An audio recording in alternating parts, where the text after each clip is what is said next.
Votre attention s'il vous plaît. Cet élément est en lingala et en français. Contactez-nous pour savoir s'il est aussi disponible en la langue de votre préférence. ChristeQuality.com. Les cieux sont à la portée de votre main, juste par un simple clic de la souris. Évangileéternel.com. Le site de l'Évangile éternel. En collaboration avec l'homme de Dieu, le Dr Michael Demba, vous propose de suivre cette vidéo pour votre édification spirituelle. Recherchez-vous les enseignements du Dr Michael Demba? Allez sur ChristeQuality.com ou sur evangileeternel.com/michaeldemba.html. Les enseignements sont disponibles en texte, audio et vidéo. Pour nous encourager à continuer à vous servir, nous ne vous demandons pas grand-chose, sinon de souscrire à l'une de nos YouTube channels qui correspond à votre version linguistique. Souscrivez s'il vous plaît. Bonne édification au nom de notre commun Seigneur et Dieu Jésus-Christ. Amen. Pour ça demain si Dieu fait grâce.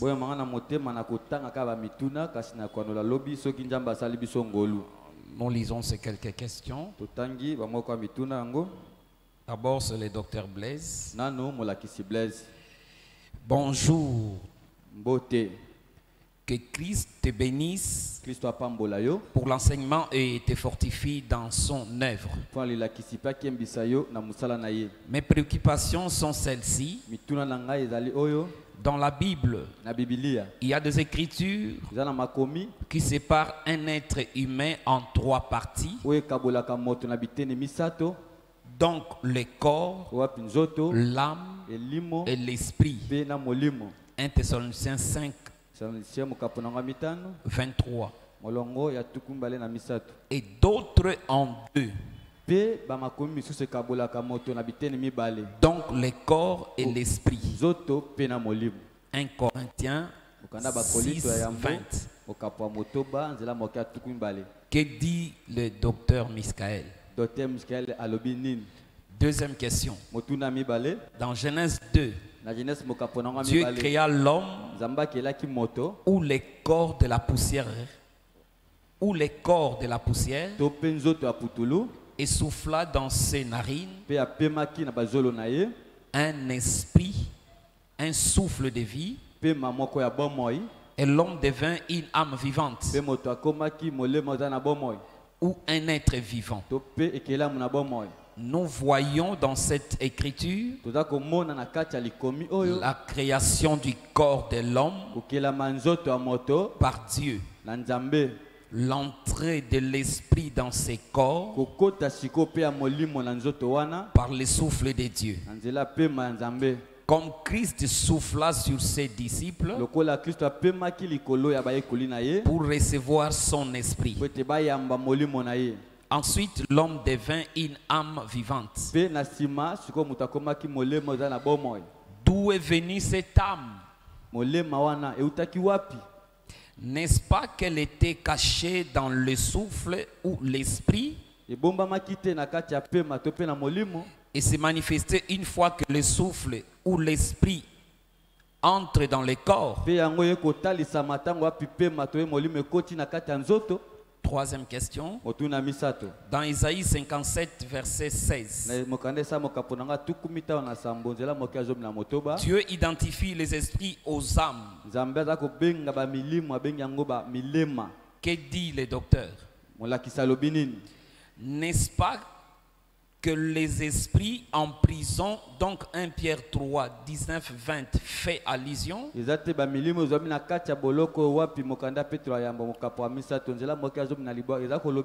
sont les âmes. Ce sont les âmes selon Isaïe. Car une âme, c'est un corps immatériel ou esprit dans un autre sens. Prière de bien nous expliquer aussi la parabole de l'homme riche et du Lazare,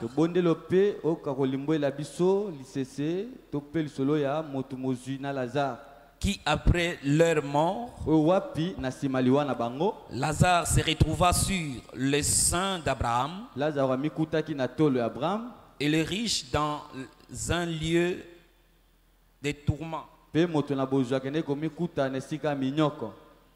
Deux endroits différents dans ces séjours des morts, avant que Christ ne meure et ne ressuscite. Car la réponse à l'homme riche,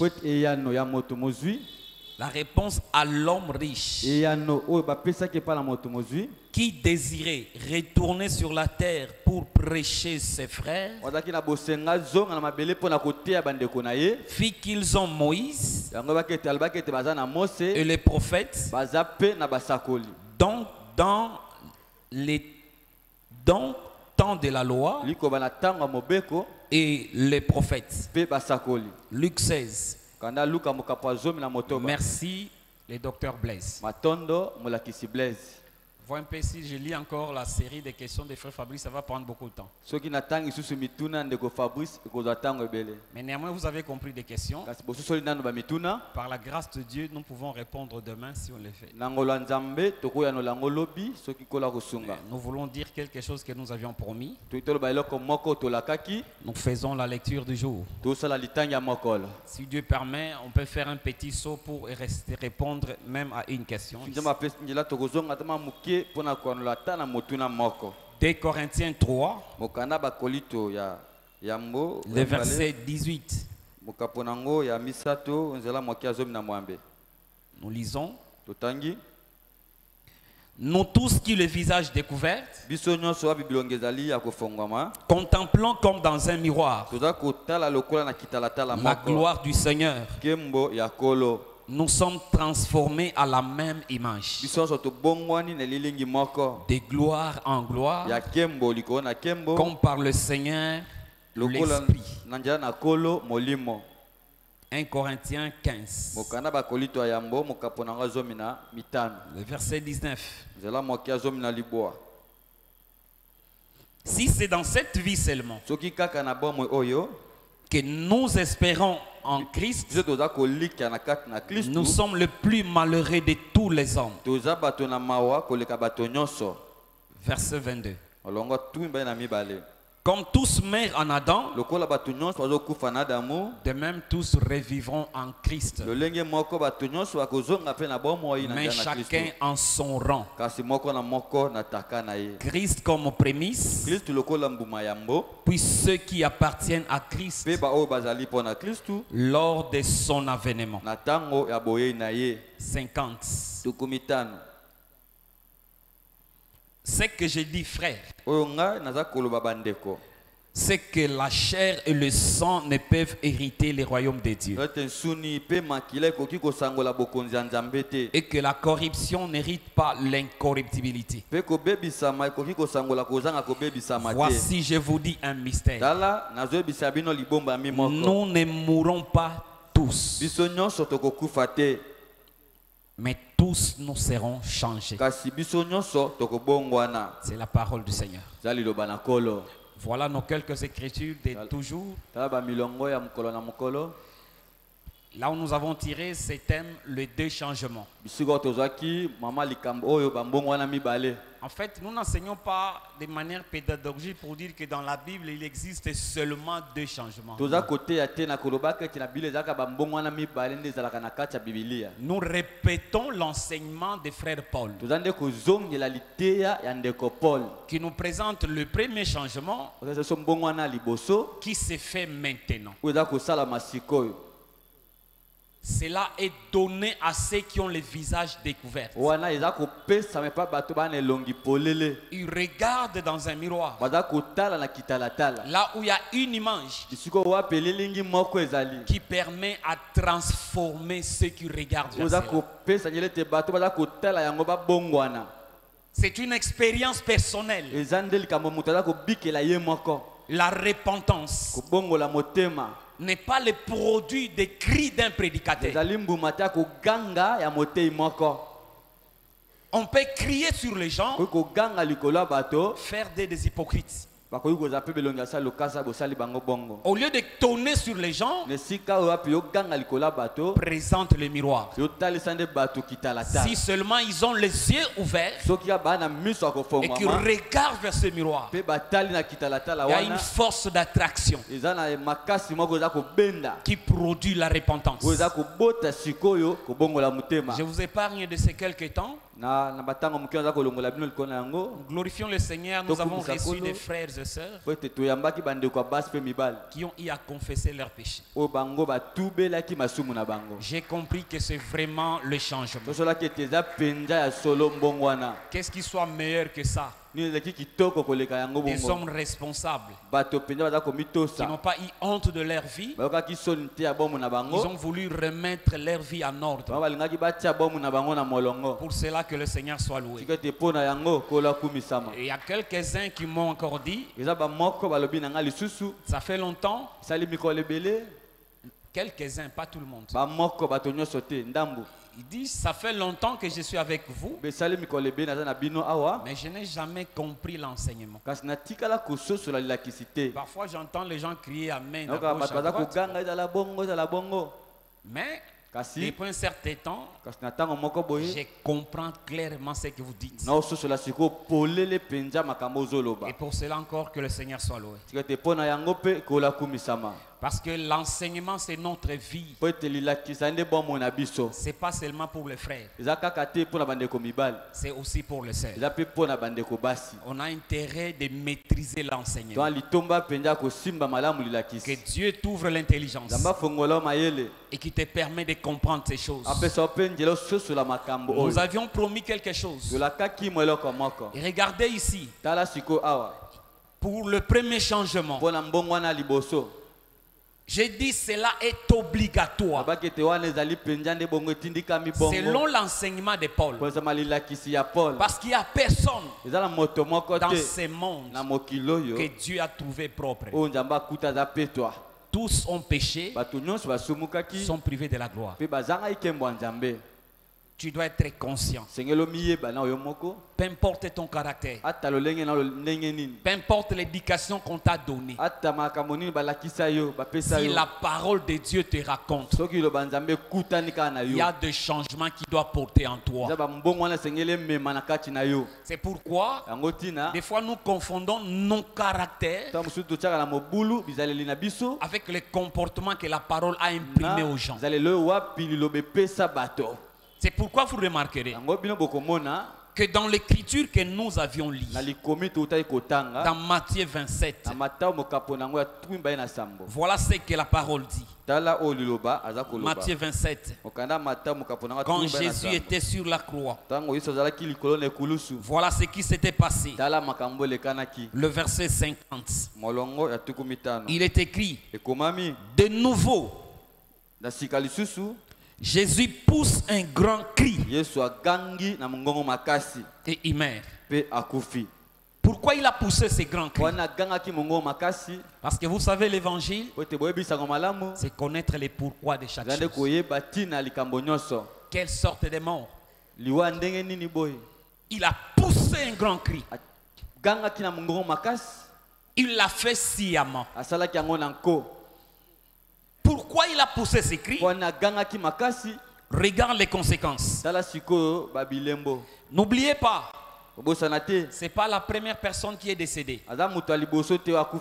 Il y a eu des prophètes qui sont morts. Je ne sais pas comment. Il y a eu plusieurs personnes décédées. Mais quand Jésus est arrivé à son tour, pendant qu'il était là sur la croix, il a poussé un grand cri.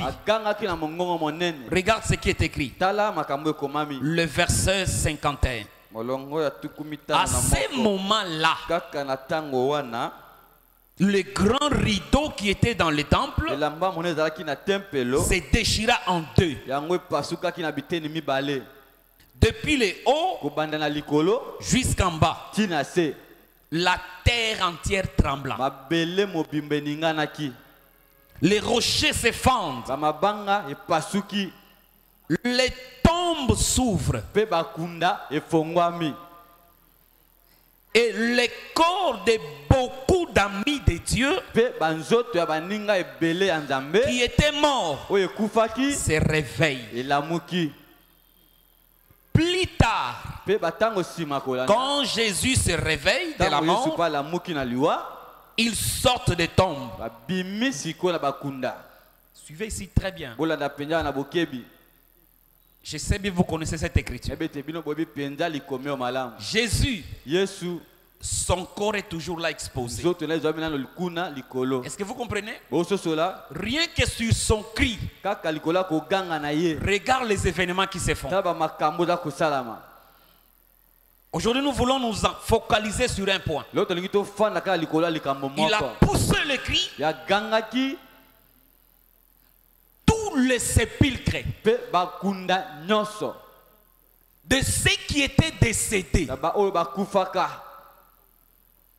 Or, au jour de leur mort,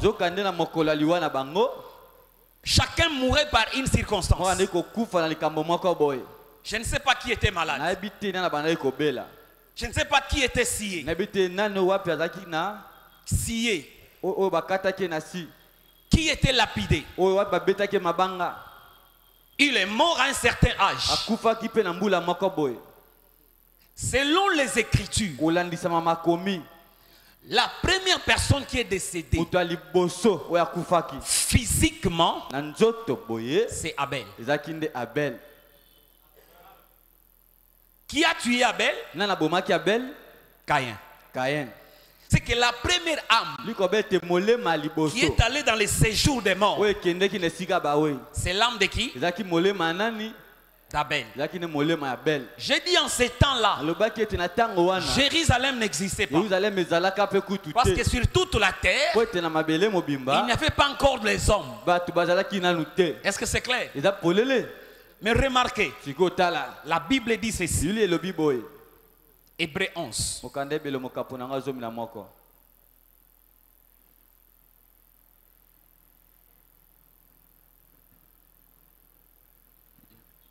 Nous lisons d'abord le premier verset.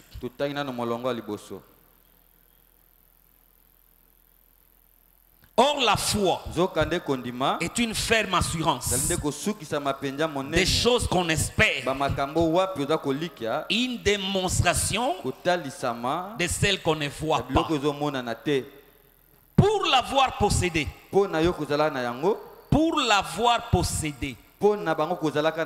les anciens ont obtenu un témoignage favorable.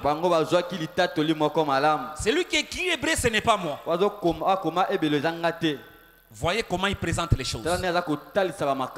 Il cite les anciens qui avaient la foi. Vous voyez ce verset ici. Pour l'avoir possédé, les anciens s'englobent tous les saints. Élus, Baponami. Tous les saints élus que Dieu lui-même connaissait dans l'ancienne alliance. Aucun saint n'est mort sans avoir obtenu la foi. Est-ce que vous me comprenez? Pour l'avoir possédé, c'est que Dieu a veillé depuis que le péché est entré dans le monde, qu'aucun élu ne meurt sans avoir acquis la foi. Le premier prédicateur qui enseigne sur la foi, c'est Yahweh lui-même. Regarde, quand il entre dans le jardin pour juger, il a commencé à poser la question à qui? À Adam. Suivez ici très bien. Il termine avec Adam. Il posa la question à la femme. Il termine avec la femme. Au lieu de poser la question au serpent, il ne pose pas la question. Mais il commence à prononcer une sentence. Écoutez.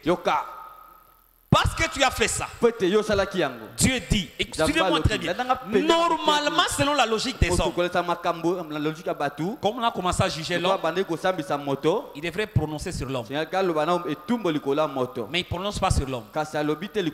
Il tourne vers les serpents. Il lui dit, je mettrai inimitié entre toi le serpent et qui? Et la femme. Entre ta postérité et la postérité de la femme. Ça, c'est ce que Dieu poursuivait.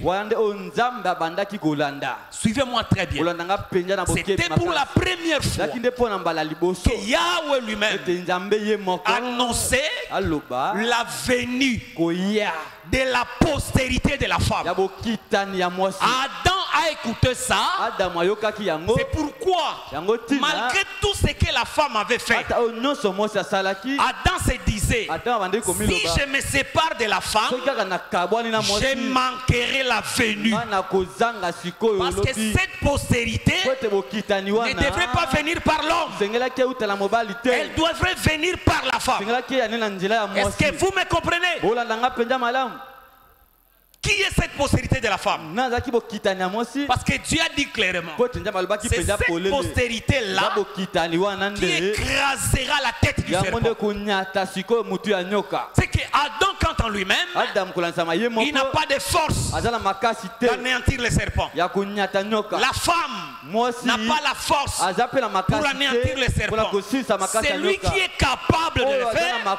C'est celui que l'Éternel a annoncé sa venue. Voilà d'où est partie la foi. Adam a entendu, il espérait à la venue de cette postérité. Je ne sais pas si vous me comprenez. La postérité de la femme, c'est qui? Simple signe. C'est celui qui va écraser la tête du serpent. Un monsieur enseigné, il a dit, quand Dieu parlait, il y avait la femme qui était grosse. Parce que l'autre semence venait du serpent et l'autre d'Adam. Même si toi tu n'es pas intelligent, nous devons croire à ça. Donc, dans la grossesse à l'intérieur, il y avait encore la postérité du serpent. C'est qui? C'est Caïn. Bon, nous devons d'abord croire comme ça. Si c'est Caïn, c'est que fallait que tout le monde devrait aussi voir la postérité maintenant du serpent écraser la tête de Caïn. Mais nous sommes étonnés jusqu'à la mort de Caïn, on n'a jamais écrasé sa tête. Vous comprenez? Vous n'avez pas bien compris. La prophétie c'est comme ça. Quand Dieu dit, yo, toi, tu seras son ennemi. Si lui est sur la terre, toi tu dois être là. Le temps que vous êtes ensemble, alors que tu vas manifester quoi? C'est un peu pas lui a vécu dans une autre époque. Toi tu vas encore vivre dans une autre époque. Vous n'allez pas vivre l'inimitié.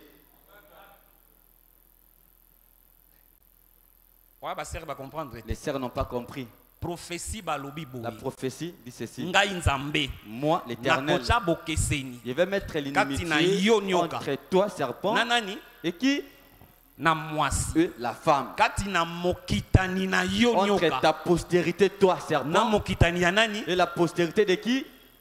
Et la postérité de la femme. Qui est-ce qu'on appelle la postérité de la femme? La postérité de la femme, c'est un être qui devrait arriver dans le ventre de la femme sans qu'il ait l'apport d'un homme. Tous les enfants d'Adam, aucun d'eux n'est la postérité de la femme. Là, je vais expliquer ça clairement. Regardez, s'il y avait un tableau, on pouvait tracer. Dieu dit à la femme, tu enfanteras avec douleur.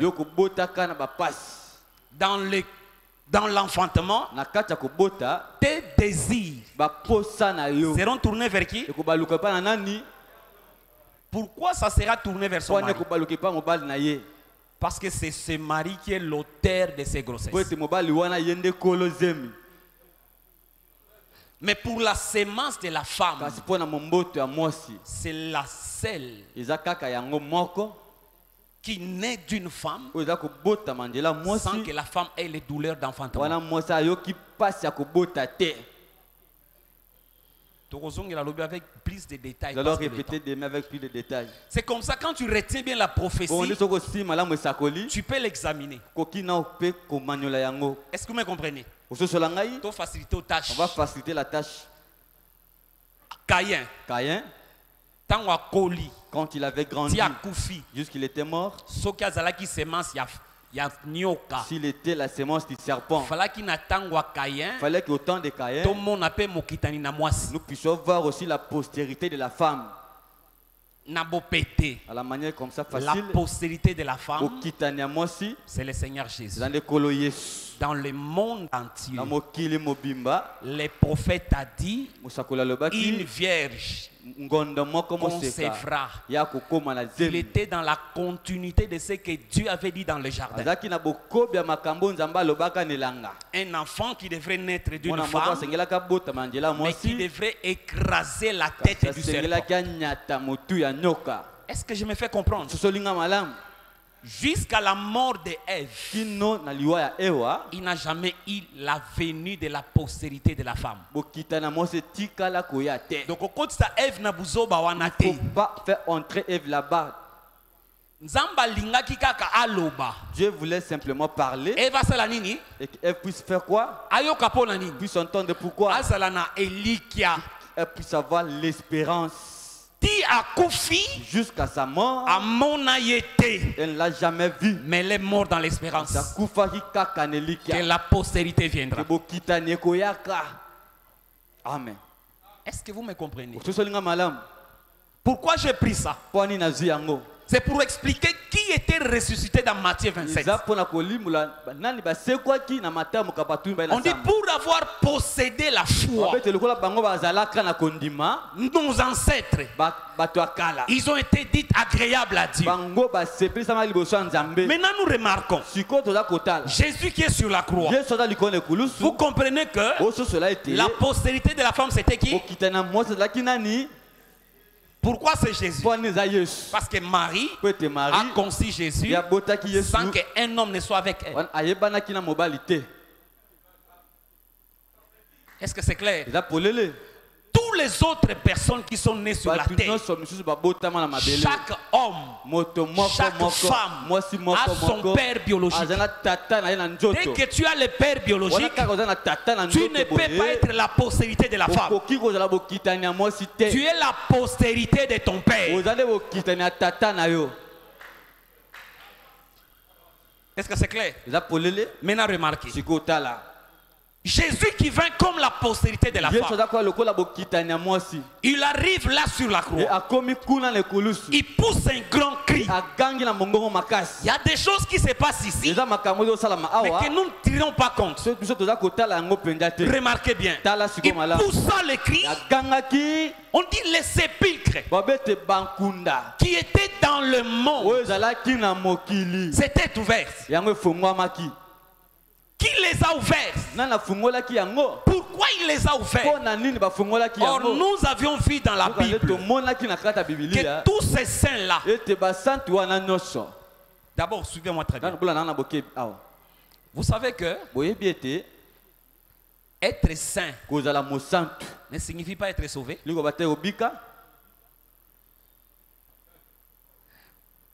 C'est ça nos difficultés. On a facilité nos tâches. Vous savez que quand nous prions, avant de manger, c'est pour que la nourriture soit sanctifiée par la prière. C'est vrai? Comme la nourriture est sanctifiée, alors la nourriture sera dans le royaume de Dieu. C'est ça? Il y a une différence entre être saint et être sauvé. Tous les enfants d'Israël, tous, quand Moïse est venu apporter la parole, tous ces peuples-là étaient saints. C'est ce qui est écrit. Ils étaient saints pourquoi? Ils étaient appelés à être à part. Mais vous remarquerez que tous ceux qui ont reçu Moïse, ils ne sont pas entrés dans les pays. C'est que tous les saints du temps de Moïse ne sont pas entrés dans les pays. Ceux qui étaient incrédules sont restés dans le désert. Ne te contente pas de dire je suis saint. Tel que nous sommes ici dans cette assemblée, tous nous sommes saints. Mais tous nous ne sommes pas sauvés. C'est celui qui met la parole en pratique. C'est celui-là qui est sauvé. Est-ce que c'est clair? C'est comme ça vous remarquerez que tous ceux qui étaient décédés, on ne dit pas tous les saints sont revenus à la vie. On dit plusieurs corps de saints. Je ne sais pas si vous me comprenez bien. Maintenant remarquez. C'est pourquoi ne nous contentons pas de dire nous avons la chose. Nous avons la parole. Nous. Il faut à un moment que tu dis moi j'ai la parole, moi je connais le Seigneur. Et que ceux qui sont tout autour de toi, qu'ils rendent témoignage que cette fille est vraiment la fille de Dieu. Nous marchons ensemble. Maintenant remarquez. Dans ces Matthieu-là, Matthieu 27, comme il est écrit, quand Jésus a poussé ses cris, les tombes ou les tombeaux se sont ouverts. Récapitulons quelque chose. Vous comprenez que dans l'ancienne alliance, quand il y avait la mort, dans les séjours des morts, qu'est-ce qui allait? C'était l'âme. Comment était le séjour des morts? En silence. Il n'était pas erré. Il n'était pas triste. Ça, c'est ce qui est écrit. Maintenant, remarquez ici. Un seul cri va ramener tous ceux qui étaient morts, qui faisaient partie des élus. Est-ce que vous me comprenez? C'est comme ça. Ça, c'est comme le tombeau. Il est ressuscité, mais il est encore à l'intérieur. Ressuscité et sortir en dehors du tombeau, ce sont les deux choses différentes. Est-ce que vous me comprenez? Quand Jésus a poussé les cris, ils étaient sortis dans leur tombe. C'est simple. C'est vraiment simple. On va faire quelqu'un décédé ici. Toi, tu es médecin. Tu viens pour le réanimer. Au sali. Tu fais tout ce que tu veux faire. Ici, tu finis. Tu te rends compte qu'à reprendre vie. Au moins, il a repris la vie. Mais il est encore là couché. Pour la mort, il n'est pas encore mort. Est-ce que c'est clair? Bien qu'à Zongi n'a pas mort, même s'il est rentré, mais il est où? Il est toujours ici. Est-ce que c'est clair? Quelle discipline? Tous les morts, chacun est revenu à la vie, mais il n'a même pas bougé d'un pas. Qui leur avait dit ça? Qu'est-ce qu'ils attendaient? La Bible dit, quand Jésus est ressuscité, c'est en ce moment-là que chacun d'eux est sorti du tombeau, pas seulement du tombeau, il est venu jusque dans la ville.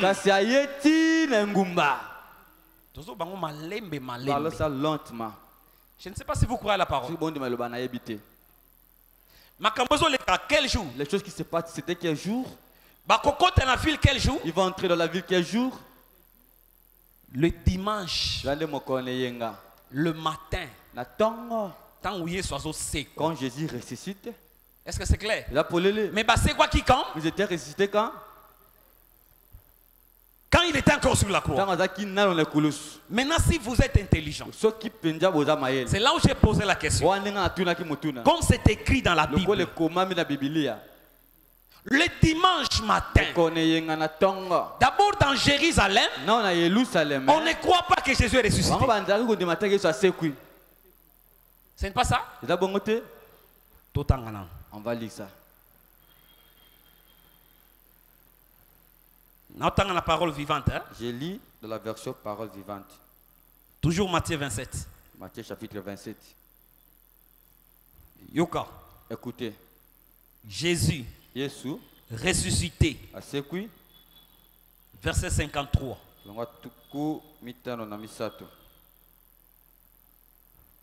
Plus tard, quand Jésus se réveille de la mort, ils sortent des tombes. Ils entrent dans Jérusalem, la ville sainte, et ils se montrent à beaucoup de gens. Ici, on doit marcher lentement. C'est quoi qui wapi? Ils étaient restés où? À Jérusalem. À Jérusalem. Là où ils étaient. Mais et tous sont entrés où? À Jérusalem. À Jérusalem. Étonnamment, les gens les ont vus. C'est pas ce qui est écrit? Les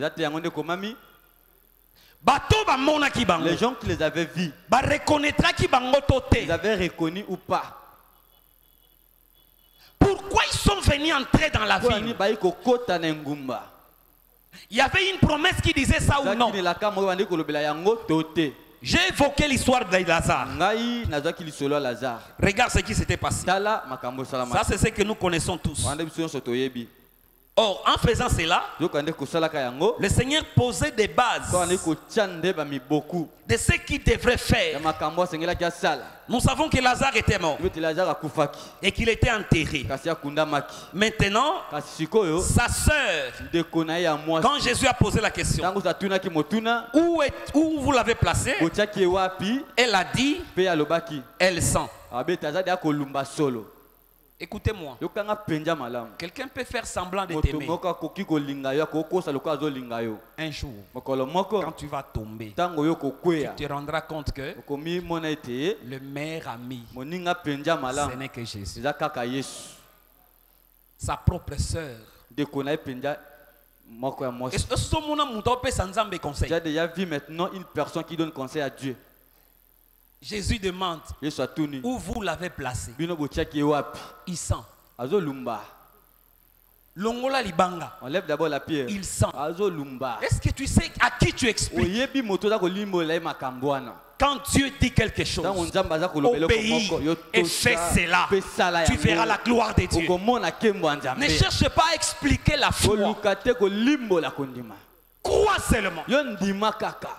Maintenant remarquez, Lazare qui était enterré, Jésus est tellement intelligent, parce que pour la toute première fois qu'un homme soit décédé et qu'il soit enterré, tous ceux qui étaient ressuscités, personne n'était enterré. Est-ce que vous me comprenez?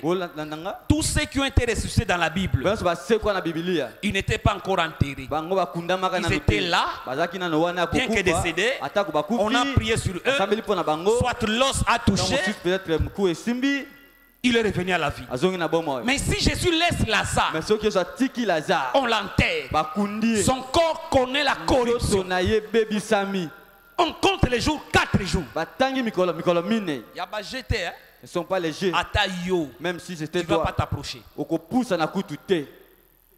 Est-ce que c'est vrai? Mais il est tellement zanko. Mais tellement il fait des choses. Il se tient là devant ses tombes. Il a refusé que quelqu'un entre là-bas. Il a juste demandé d'ôter la pierre. Parce que les gens ont leur compréhension de la résurrection. Ils se tiennent devant ces tombeaux. Ils prononcent Lazare, sort. Pourquoi il a prononcé ces noms? En réalité, ceux qui étaient tout autour, ils connaissaient Lazare. Il les a laissés dans le défi pour qu'ils comprennent c'est lui qui va sortir. Ce serait Lazare ou pas du tout? Est-ce que vous m'avez compris? J'allais répéter. Lazare, sort. Celui qui va sortir. Si ce n'est pas Lazare, Marie ne croira pas que c'est la résurrection. La résurrection n'a un sens que si celui qui est décédé, qui revient à la vie et qu'il soit reconnu par les autres. Amen. Ça, c'est la résurrection selon la Bible. Regarde les paroles que Jésus va dire avant de prier. Il dit ceci. Je suis dans le verset 42. Commencez par le verset 41. On enlève donc la pierre. Jésus lève les yeux vers le ciel et il dit: Père, je te dis merci parce que tu m'as écouté.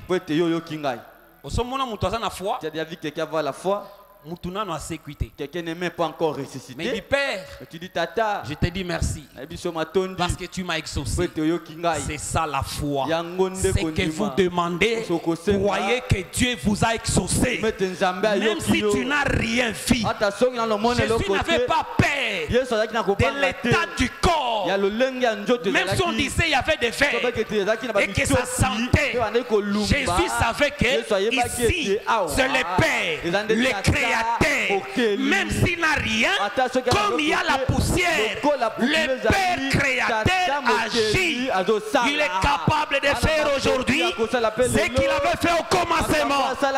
Je te loue, Père, de ce que tu m'as toujours exaucé. Quand tu demandes quoi? Maintenant il va dire quoi? Le verset 42. Tu m'écoutes toujours. Je le sais. Mais je dis cela à cause des gens qui sont autour de moi. Enfin, ils pourront croire que tu m'as envoyé. C'est qu'il y a des actes que Dieu fait. Pas pour lui, pour les autres. Jésus dit cela en rapport avec quoi? La résurrection. Moi, j'aimerais que tu connaisses la résurrection selon la Bible. Dans la résurrection selon la Bible, on ne fait pas des choses pour Dieu, mais c'est pour les autres. Je sais que tu m'as toujours exaucé. Maintenant, il va dire quoi? Ensuite, Jésus crie d'une voix forte. Vous voyez le secret du grand cri de Jésus? Quand Jésus crie, même le séjour des morts, il entend pour lâcher l'âme qui était. Il n'y a personne qui peut crier comme Jésus. Que Jésus crie, qui dit un mot, même les sorciers de ta famille, ils vont obéir. Ils ne demandent pas la permission. Il dit pas s'il te plaît. Il dit Lazare, sors. Or il savait que son esprit est entre les mains du Père. Mais son corps est dans les tombeaux et son âme dans les séjours des morts. Maintenant regardez comment Lazare a répondu. Le verset 44. Et Lazare sort. C'est là où nous avions dit nous terminons par là. Si vous avez compris, Lazare n'était pas enterré ici. Il y avait un trou. On a fait entrer son corps. Est-ce que c'est clair? Jésus n'avait pas fait entrer les secouristes à l'intérieur. À chaque cité, il n'a même pas mis Les médicaments.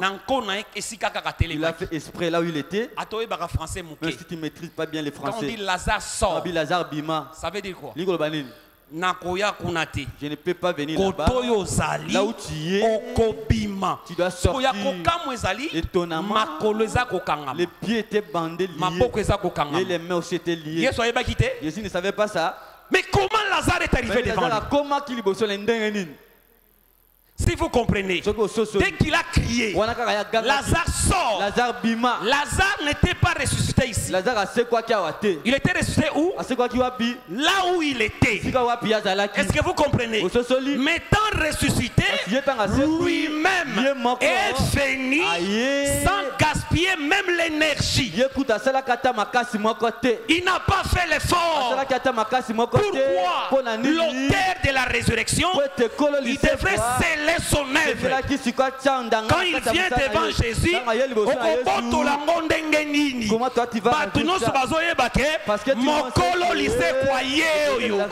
il y a un propriétaire de la résurrection. Peu importe là où tu seras, la première des choses que tu feras, quand tu sortiras de votre tombeau, je l'ai dit, tu ne seras pas enlevé à ce jour-là. Je répète. Le jour de la résurrection, la première chose que tu auras fait, tu dois remercier celui qui t'a ressuscité. Et pas nous ça de l'autre côté. Chez toi, ça ne fait rien. Tu vois déjà quelqu'un qui était illuminé, sa vie est terminée. On l'a déjà enterré dans la tombe. Même s'il pleure, il y a quelqu'un qui peut te suivre là où tu es. Il y a quelqu'un qui te suivra là. Si manga bien. C'est-moi très bien. Lycée quoi? La résurrection. On ne fait pas ça de loin. Je parle de la résurrection de la Bible. On ne le fait pas de loin. On appelle ça premier exemple. Je vais donner un exemple. Celui qui a ressuscité la personne sur la terre. Le tout premier, c'est qui? Le prophète Élie. Il a fait de loin. Deuxièmement, c'était qui? Élisée. Il a fait de loin. Lui-même est venu. Est-ce que vous vous rendez compte que Jésus savait que Lazare est mort? Il a su où? Là où il était ou quand il est arrivé? Là où il était capable de ressusciter Lazare à partir de là où il était. Mais il ne l'a pas fait. Il devait venir lui-même. C'est pourquoi il a dit, où est-ce que vous l'avez placé? Mes frères, il y a quelque chose qui nous échappe. Les détails sur la résurrection. Peut-être que tu ne croiras pas. Est-ce que tu sais que le corps qui est sorti du tombeau, ce n'est pas le corps que Lazare était né avec ça? Parce que le corps était déjà pourri. Le corps qui sortira du tombeau, c'est pas le corps qui naîtra d'un père et d'une mère. Un autre corps. Voilà, je termine pour te dire. Attends, tu es poli. Même si le corps est pourri, même si on te coupe les doigts, même si les yeux ne voient pas, même si tu es infirme, et si le jour que tu reviendras à la vie, tu auras un corps saint qui n'a pas d'infirmité. Le signe de la véritable résurrection. C'est pourquoi vous remarquerez, quand ces selles étaient sorties, ils n'étaient plus âgés. Quand ils sont sortis, au jour de leur mort, Isaac avait d'autres âges. Abraham avait un âge. Abel aussi avait un âge. Mais les jours étaient sortis. Tous les saints ressuscités avaient un seul et même âge. Écoutez-moi mes frères, je termine. Vous savez pourquoi nous vieillissons aujourd'hui? C'est à cause de ces corps. Les corps du péché. Même si tu nourris ces corps, comment? Elle ne peut pas te remercier.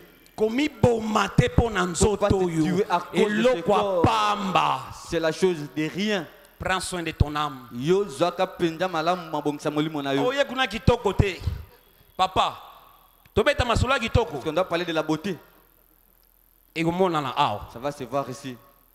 Kitoko na biso. Notre beauté va se voir ici. Tu ne seras pas ressuscité dans le ciel. Ici sur la terre.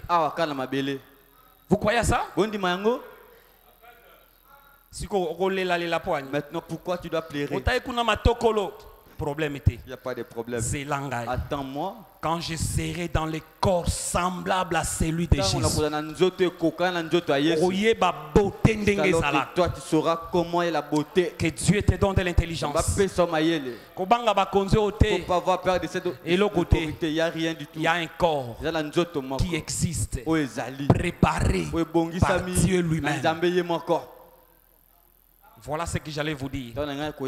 Au-delà des déclarations, la résurrection aura lieu ici. Si tu crois ces choses, quand tu seras ressuscité, tu comprendras pourquoi tu as cru au Seigneur. Tu ne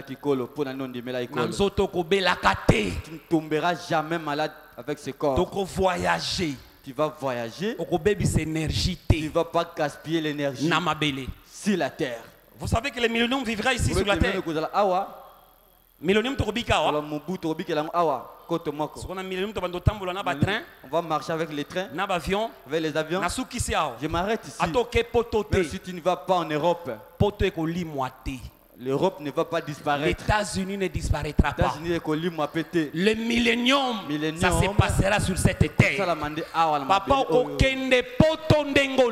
ici. Comme tu veux,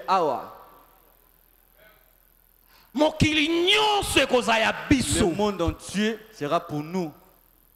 Quelqu'un est en train de troubler à cause du visa. Gloire à Dieu. Si je reçois les visas, gloire à Dieu.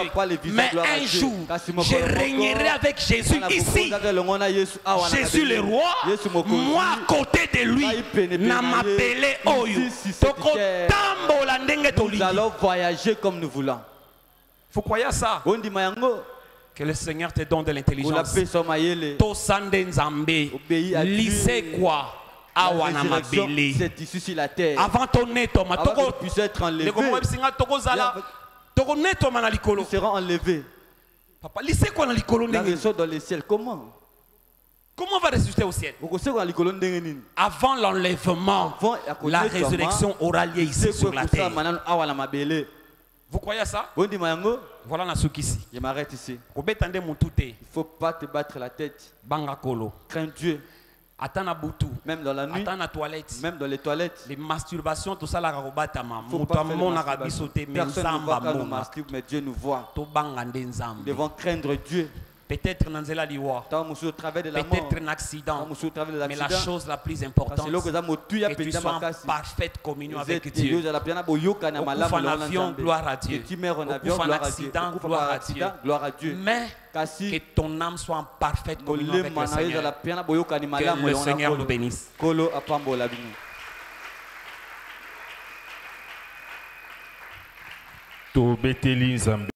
Merci d'avoir suivi ce message et que Jésus-Christ vous bénisse. Si vous avez une question à l'intention de l'homme de Dieu, si vous voulez que l'homme de Dieu prie pour vous, si vous voulez vous confier à l'homme de Dieu, ou si vous voulez tout simplement bénir l'homme de Dieu, contactez-le directement si ses coordonnées sont disponibles depuis sa page. Sinon, contactez-nous et nous lui transmettrons vos préoccupations. N'oubliez pas de faire un tour à notre page évangélisation pour voir en quoi vous pouvez vous rendre utile à Christ par cette œuvre. Que Dieu vous bénisse tous. Amen. ChristQuality.com. Les cieux en un clic de la souris. Évangile-éternel.com. Le site de l'Évangile éternel. Christ et Quality Fondation, équilibrer la manne ramassée dans le désert de sorte que chacun ait un maire. Branchez-vous sur ChristEquality.com ou sur évangile-éternel.com et vous attendra au rendez-vous. La radio mondiale évangile-éternel.com, enseignement non-stop. La télé prophétique, évangile-éternel.com TV. enseignements quantiques et documentaires bibliques. L'église virtuelle, assemblée et culte de prière des saints, en ligne et en direct. La rubrique Pasteur et thème. Retrouvez tous les ministres de l'Évangile éternel, en vidéo, audio et texte. La rubrique Bible révélée, explication prophétique de la Bible, mot à mot. La rubrique Questions et réponses expose les réponses des ministres à vos questions difficiles et compliquées. La rubrique Prophétie et actualité décrypte pour vous l'actualité en rapport avec les prophéties bibliques. La rubrique Aréopage ouvre à tous et sans censure le libre débat et exposition contradictoire. Évangileéternel.com démystifie au moyen de l'enseignement, des erreurs, des fausses religions, églises, doctrines et philosophies. Nos enseignements confrontent l'apostasie et les idées préconçues pour vous attacher à la saine doctrine. Vous y trouverez de l'exhortation, du réconfort spirituel et de l'incitation à vous sanctifier. Sur évangileéternel.com, sollicitez une requête de prière, et les ministres et plusieurs imprieront pour vous. Retrouvez des cantiques chantés par des saints et des cantiques instrumentaux. Venez y apprendre d'autres langues à travers la Bible audio multilingue. Les enseignements sont en toutes les langues. Évangileéternel.com, le site de l'Évangile éternel. Motivez-nous en souscrivant à l'une de nos chaînes YouTube, celle de votre préférence linguistique. Et venez évangéliser avec nous en partageant, autant que faire se peut, notre site web, nos YouTube channels ainsi que toutes nos publications. Merci de le faire et que Jésus-Christ notre commun Seigneur et Dieu vous bénisse tous. Amen. christequality.com. Les cieux sont à la portée de votre main, juste par un simple clic de la souris. Christ Equality Fondation, équilibrer la manne ramassée dans le désert de sorte que chacun ait un aimère.